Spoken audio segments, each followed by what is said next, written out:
بسم الله الرحمن الرحيم سبحانك اللهم لا علم لنا إلا ما علمتنا إنك أنت العليم الحكيم. Dans le livre de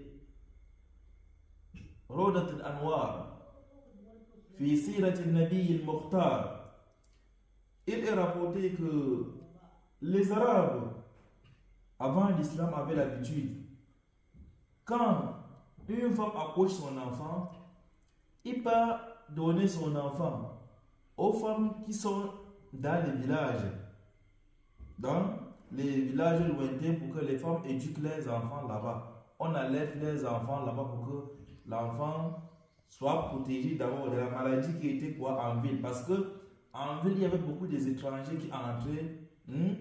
Quand les étrangers entrent en ville, là, un enfant qui est en ville peut vite être attrapé par une maladie.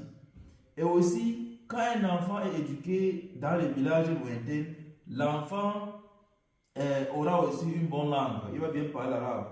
C'est la raison pour laquelle, quand on a accouché le prophète Muhammad sallallahu alayhi wa alihi wa sahbihi ajma'in, sa mère lui a amené auprès de Kaaba pour que les femmes qui venaient choisir les enfants auprès de Kaaba prennent le prophète sallallahu alayhi wa sallam et partir avec lui pour lui éduquer ou pour l'éduquer dans les villages.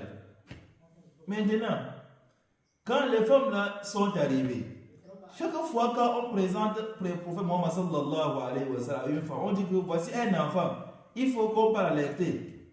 La femme répond aux gens que, son père est où? On dit que son père est déjà mort. Il dit que non. Je ne vais pas prendre un enfant que son père est déjà mort. Je veux plutôt l'enfant où son père va me donner de l'argent.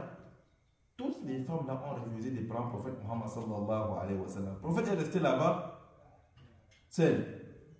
Après, une femme est venue à l'état. Elle s'appelait Halima Saadiya parce que son âme, l'âme qui était sur ça là, ne marche pas bien. L'âme a été malade. Quand elle est arrivée à l'état maintenant, elle a trouvé un seul bébé que tout le monde lui a laissé parce que son père est mort. Halima Saadiya a dit que, si je rentre chez moi sans enfant, les femmes vont se moquer de moi. La raison pour laquelle elle a pris le prophète Muhammad sallallahu alayhi wa alihi wa sahbihi ajma'in. Quand elle a porté le prophète sallallahu alayhi wa sallam, elle a mis le prophète sur son âme là, subhanallah. L'âne a eu la force que même les chameaux n'ont jamais ça. L'âne a commencé à courir jusqu'à elle a dépassé tous les ânes qui étaient là-bas. Alors qu'elle était malade, Allah lui a donné l'énergie et la force à cause de qui? À cause du prophète Muhammad sallallahu alayhi wa alihi wa sahbihi ajma'in. C'était ça, on dit même que quand on a mis le prophète Muhammad sallallahu alayhi wa sallam, quand il était encore enfant, quand on a mis le prophète Muhammad sallallahu alayhi wa sallam sur l'âme, l'énergie a revenu à l'âme comme si l'âme n'était pas malade. Les animaux connaissaient l'importance du prophète Muhammad sallallahu alayhi wa alihi wa sahbihi ajma'in. Il est même rapporté encore que quand les personnes qui visitaient Médine, la tombe du prophète Muhammad sallallahu alayhi wa sallam, quand les gens se rapprochaient de Médine, les gens constatent comment les chameaux sont en train de pleurer. Les chameaux pleurent pour l'amour du prophète Muhammad sallallahu alayhi wa alihi wa sahbihi ajma'in. L'un des plus grands savants a dit quoi? Il dit quoi? Il dit Fada'ajas bizimam wala tasubha fasaki shok ila hayy qa'id au Ramadan. Il dit laisse le chameau tranquille en sachant que l'amour du prophète sallallahu alayhi wa sallam qui est dans son cœur va lui diriger vers Médine. Là où le prophète sallallahu alayhi wa sallam retrouve. Il rapporte dans les hadiths que le prophète était un jour avec les sahaba. Un chameau est venu. Le chameau est venu seul, s'est prosterné à prophète sallallahu alayhi wa sallam.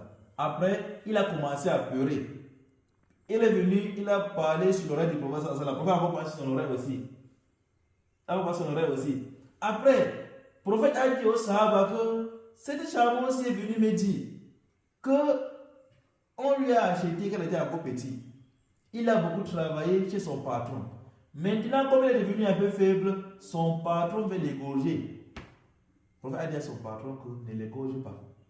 Même les animaux connaissaient l'importance du prophète Muhammad sallallahu alayhi wa alihi wa sahbihi ajma'in.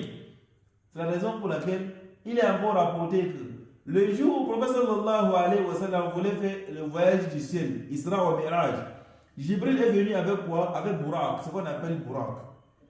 Le prophète sallallahu alayhi wa sallam, en voulant monter sur Burak, Burak s'est un peu décalé. Jibril a dit à Burak, hé, doucement, Burak, sache que depuis le jour où Allah t'a créé, personne n'a jamais monté sur toi qui dépasse Muhammad. Tous ceux qui ont déjà eu à monter sur toi sont derrière Muhammad sallallahu alayhi wa sallam. C'est la raison pour laquelle le prophète sallallahu alayhi wa sallam était aimé par tout ce que Allah a créé. Même les djinns, ils ont un prophète Muhammad sallallahu alayhi wa sallam. Il est rapporté qu'un jour est arrivé, l'un des sahabas du prophète Muhammad sallallahu alayhi wa sallam était en voyage. En route, le bateau s'est cassé. Non? Tout le monde a fait quoi? Tous ceux qui étaient sur le bateau là sont noyés. Il restait le seul sahaba ici. Il a dit à ce bateau, il a dit à l'eau, que l'eau fait attention. Je suis Mola Nabi, je suis l'un des sahaba de Muhammad. Jusqu'à, il a pris une planche. La planche lui a conduit jusqu'à l'autre côté du mer. Quand il est sorti dans l'eau, en voulant marcher comme ça, il a encore perdu la route. Il a vu le lion. Il a dit à Léon que Ya Hassan, fais attention. Je suis Ya Bahari. Ana Safina Mola Nabi sallallahu alayhi wa sallam. C'est vrai que je suis Safina. Je suis l'un des sahaba des prophètes sallallahu alayhi wa sallam. Même le lion lui a rien fait. Parce que le lion ne peut pas manger celui qui est l'ami du prophète sallallahu alayhi wa sallam. Donc tout ce que Allah a créé, ils ont aimé qui le prophète Muhammad sallallahu alayhi wa sallam. C'est maintenant honteux pour toi un musulman que dans ta maison, tes enfants ne chantent pas l'histoire de Muhammad. C'est honteux pour toi que dans ta maison, les gens ne connaissent pas l'histoire de Muhammad. C'est honteux pour toi que dans ta maison, les gens ne parlent pas du prophète qui est le sauveur et de l'enfer. Les gens parlent plutôt des gens qui vont les amener dans l'enfer. Tes enfants connaissent tous les humoristes, les chanteurs, l'histoire des chanteurs chez toi, l'histoire des danseurs chez toi, l'histoire des rappeurs chez toi, l'histoire, je ne connais pas quoi chez toi, les humoristes. L'histoire de ceux qui vont les amener dans l'enfer. Et ils oublient l'histoire des sauveurs de l'enfer. Allahumma salli wa sallim ala sayyidina Muhammad tibbil qulub wa dawa'iha wa ala alihi wa sahbihi ajma'in walhamdulillahi rabbil alamin.